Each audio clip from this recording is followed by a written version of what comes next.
Sebelumnya, Assalamualaikum warahmatullahi wabarakatuh. Perkenalkan, nama saya Junan Cahya Pambudi dengan NIM 2019 10601036. Di sini saya akan menjelaskan terkait sistem proyeksi dan rektifikasi peta. Sebelum ke sistem dan rektifikasi peta, apa sih itu peta? Adalah gambaran sebagian atau seluruh muka bumi yang terletak di atas maupun di bawah permukaan dan disajikan pada bidang datar pada skala dan proyeksi tertentu, pastinya secara sistematis. Nah, sistem proyeksi. Pengertiannya adalah cara memindahkan sistem paralel atau garis lintang dan meridian, garis bujur berbentuk bola atau glob ke bidang datar atau peta. Hasil pemindahan dari glob ke bidang datar ini akan menjadi peta. Pemindahan dari glob ke bidang datar harus diusahakan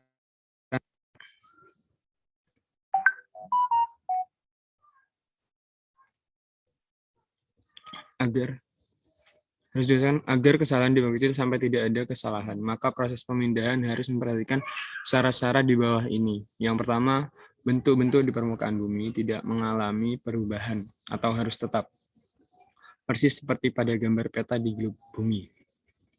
Yang kedua, luas permukaan yang diubah harus tetap. Dan yang terakhir, jarak antara satu titik dengan titik lain di atas permukaan bumi yang diubah harus tetap juga. Nah, bila diminta untuk memetakan seluruh permukaan bumi, maka akan dituntut harus tepat juga.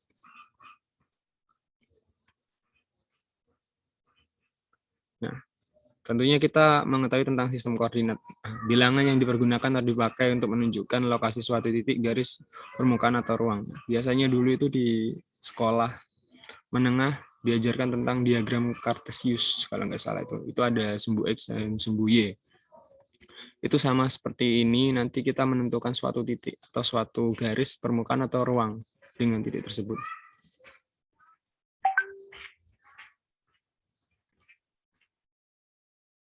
Yang kedua ada datum atau kumpulan parameter dan titik kontrol yang hubungan geometriknya diketahui baik melalui pengukuran atau perhitungan.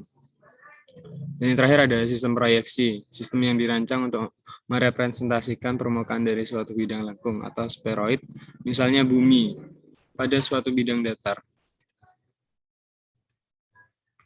Jenis-jenis proyeksi, yang pertama ada sifat asli, ada ekuivalen, yaitu mempertahankan luas permukaan. Yang kedua ada konform, bentuk yang tetap. Dan yang ketiga ada equidistant, atau jarak yang tetap.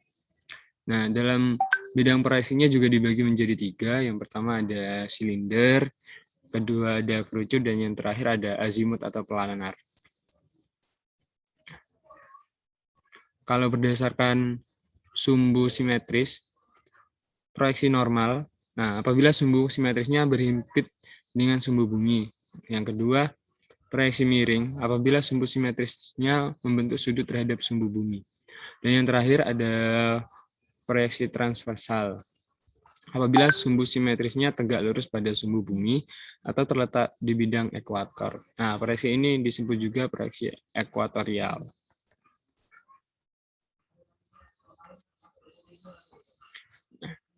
Jadi sudah dijelaskan ya terkait yang proyeksi zenital atau azimut. Nah, ini lebih rincikan hingga ciri-ciri proyeksi azimut sendiri. Nah, dari pengertian, proyeksi yang menggunakan bidang datar sebagai bidang proyeksinya. Proyeksi ini menyinggung bola bumi dan satu titik. Nah, ciri-ciri proyeksi azimut sendiri ada 4.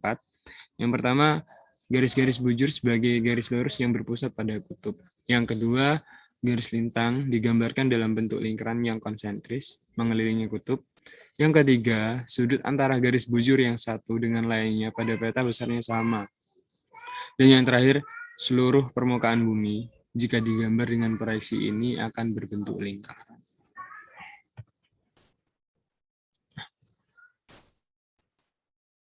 Proyeksi azimut sendiri itu dibedakan menjadi 3 macam. Yang pertama ada proyeksi azimut normal, yaitu bidang proyeksinya menyinggung kutub.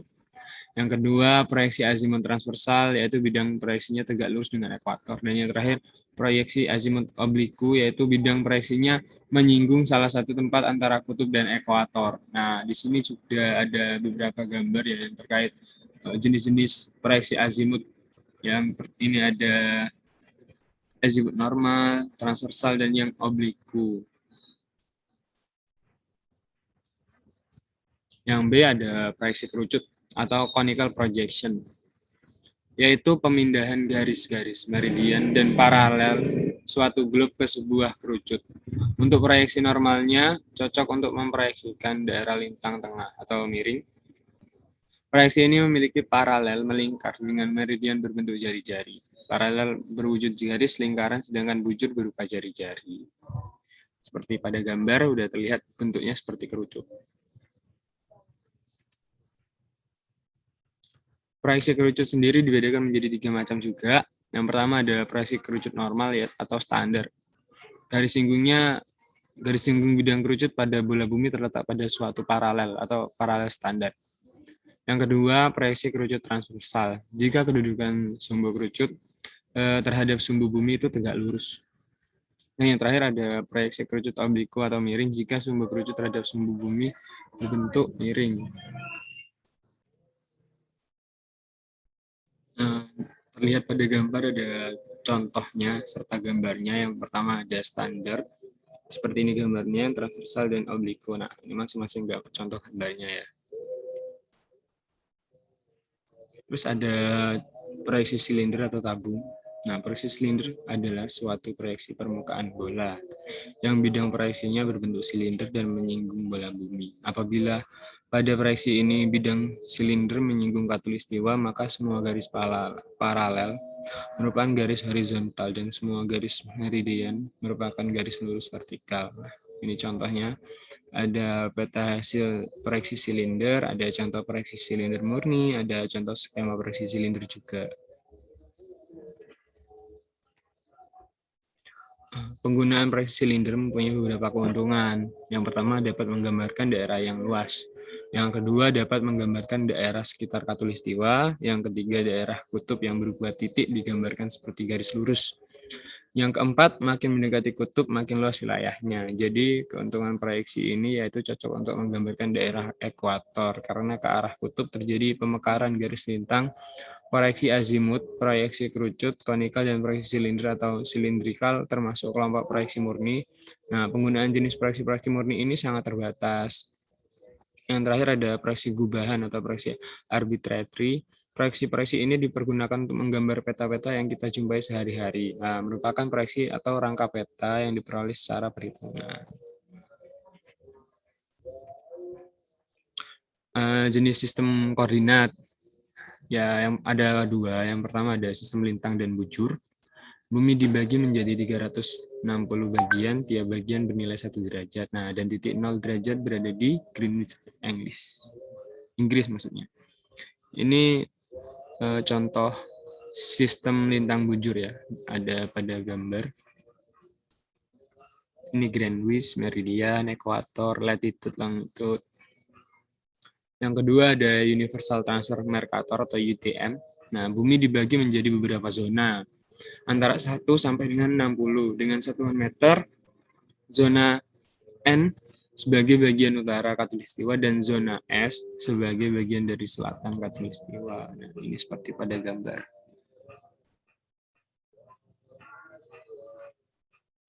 Sistem koordinat di Indonesia ya, biasanya memakai sistem koordinat Geographic Coordinate System WGS 1984. Nah, di wilayah Jawa Tengah dan Jawa Timur biasanya pakai WGS 84 UTM Zone 49S. Nah, nanti akan saya contohkan. Nah, rectifikasi peta, yaitu memperbaiki koordinat pada sebuah data spasial agar sama dengan koordinat data referensi. Nah, bagaimana langkah-langkahnya? Yang pertama, kita bukalah data spasial yang akan direktifikasi, biasanya itu berupa gambar atau data atau map juga bisa. Yang kedua, aktifkan toolbar georeferencing di map. Jika belum diaktifkan, pilih view toolbar georeferencing. Yang ketiga, agar data yang kita rektifikasi tidak langsung bergeser begitu titik pertamanya berhasil didefinisikan, drop down tombol georeference, pilih auto adjust. Yang keempat, setelah klik adjust, klik add control points, klik pada titik yang ingin dijadikan titik kontrol dalam rektifikasi, lalu klik kanan input X dan Y, masukkan koordinat dari data referensi. Nah, misalnya nanti ada kotak peta. Nah, di titik itu pasti ada nanti koordinat X dan Y.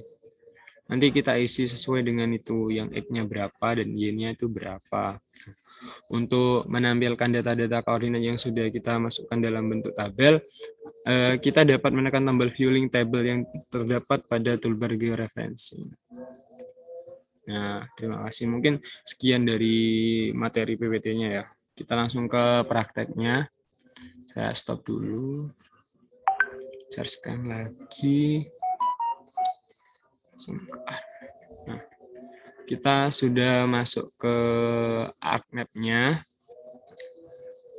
Nah, pertama itu kita ambil data spasial yang kita akan rektifikasi.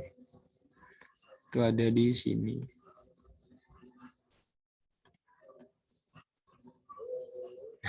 Ini sudah ada datanya. Nah, ini yang horizontal menandakan titik koordinat atau sumbu. Nah, biasanya titik koordinat X ini yang horizontal dan yang Y itu yang vertikal. Kita ke kanan di sini, cari georeferensi. Nah, sudah ini pastikan ini merupakan gambar yang akan kita rektifikasi.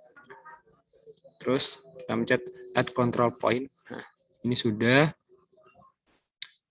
Kita ambil 4 titik yang akan kita rektifikasi. Kenapa kita ambil juga yang paling ujung ya teman-teman. Soalnya kalau kita ambil yang tengah berarti cuman koordinat tengah aja yang kita ambil, tidak semuanya. Kalau kita pengennya semua gambar yang ini berarti dari yang ujung ke ujung aja. Nah, misal yang ini dari sini kita ambil. Nah, ini sebagai contoh ya. Satu sudah.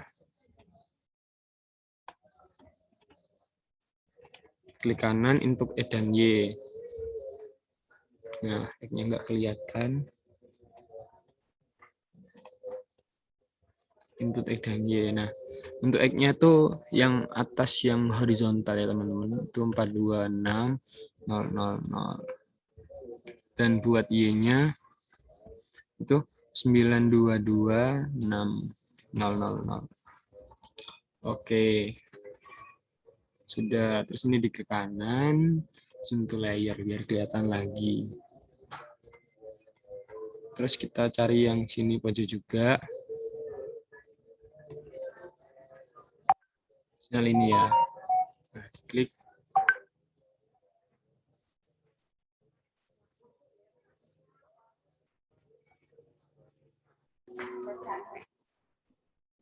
Kita masukkan ya koordinat X sama Y-nya. Yang X itu 440000.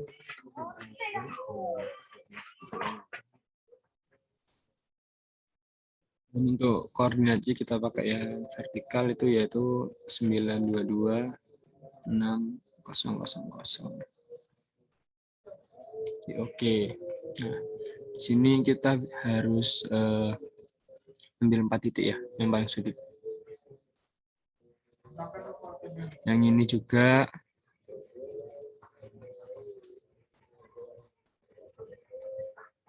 Sudah terlihat, kita input data X sama Y-nya juga. X-nya itu yang bawah 440000 dan yang Y itu yang vertikal 9212000. Sudah ya. Terus data yang titik yang keempat kita pakai yang pojok juga. Ini kita paskan sama tengahnya ya. Di input data sama Y-nya.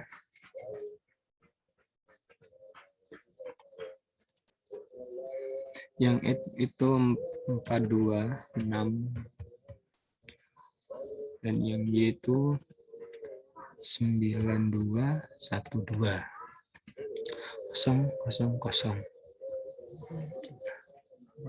Oke, nah ini kan sudah ada 4 titik lah, 4 titik yang nantinya ditemukanlah koordinatnya.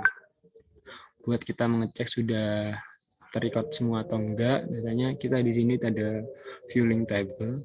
Nah, di sini ini sudah ada X, data XY dan X dan map di mapnya.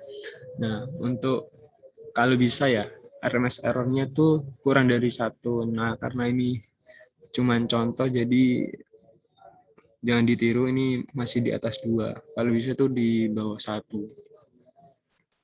Habis ini lanjut ke georeferencing.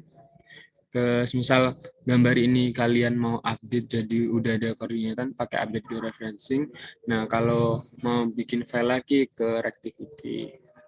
Pakai Reactivity di sini aku namain hasil. Nah, foldernya dipilih aja, foldernya koreksi add kuncis koreksi add bentuknya TIFF, di save terus. Nah, sudah, ini kan sudah. Nah, mungkin buat contohnya, contoh hasil TIFF